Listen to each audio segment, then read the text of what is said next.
हम वर्तमान वीडियो में कृषि साख हेतु विभिन्न संसाधनों का अध्ययन कर रहे हैं।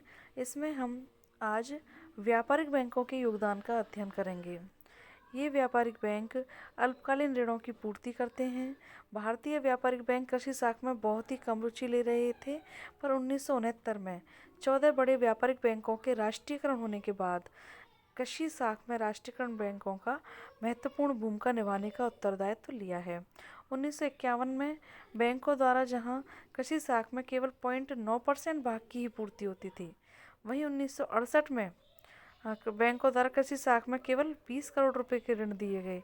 जून 1969 में बैंकों द्वारा कृषि के लिए दिए गए ऋण 160 करोड़ रुपए के थे, पर राष्ट्रीयकरण के बाद कृषि ऋणों में तेजी से वृद्धि हुई थी। व्यापारिक बैंकों द्वारा कृषि साख में विलंब को रोकना तथा कृषकों को ऋण की सुविधा की दृष्टि से बैंकों की कार्यप्रणाली को सरल बनाने का प्रयास किया गया है। भविष्य में व्यापारिक बैंक अल्पकालीन कृषि साख में महत्वपूर्ण भूमिका निभाने का प्रयास कर रहे हैं।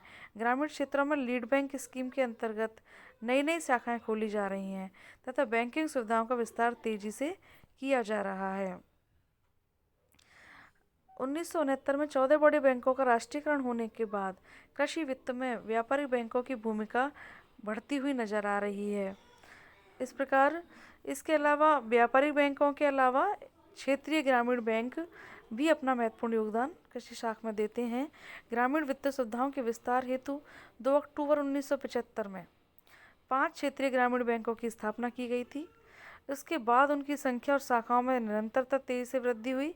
ये बैंक ग्रामीण क्षेत्रों में सामान्य बैंकिंग इकाई कार्य के अतिरिक्त सीमांत कृषक तथा कृषि श्रमिकों को उत्पादन कार्यों के लिए भी ऋण प्रदान करते हैं। इन बैंकों ने ग्रामीण बचतों को गतिमान करना तथा उन्हें उत्पादन दिशा में प्रमुख करने के लिए प्रोत्साहन दिया है। जून 2007 तक देश के 370 जिलों में 196 ग्रामीण बैंक स्थापित किए जा चुके हैं और उनको 14,496 शाखाएं कार्यरत थीं। जून 2008 के अंत तक विलय के कारण ये बैंक घटकर 188 रह गए हैं और 30 जून 2012 तक इनकी शाखाएं 16,572 पहुंच गईं। इस प्रकार क्षेत्रीय ग्रामीण विकास बैंकों का महत्वपूर्ण योगदान है। क्षेत्रीय ग्रामीण बैंकों की शाखाओं के विस्तार के कारण साथ साथ उनके द्वारा दिए जाने वाले ऋणों में भी वृद्धि हुई है। 76-78 में के क्षेत्रीय ग्रामीण बैंकों द्वारा दिए गए ऋणों की राशि 30 करोड़ रुपए थी, वे 80-81 मुड़कर 436 करोड़ रुपए हो गई। इस तरीके से वे लगातार वृद्धि हुई है।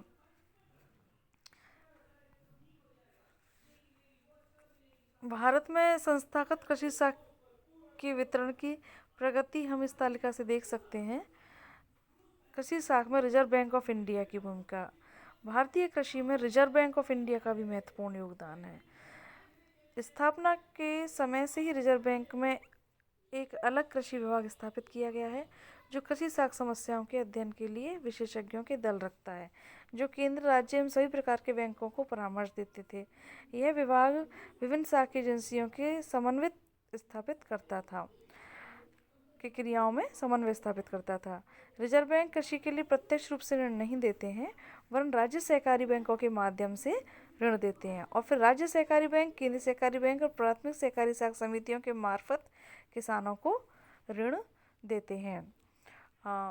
वे किसानों को अल्पकालीन, मध्यमकालीन और दीर्घकालीन ऋणों की व्यवस्था करते हैं।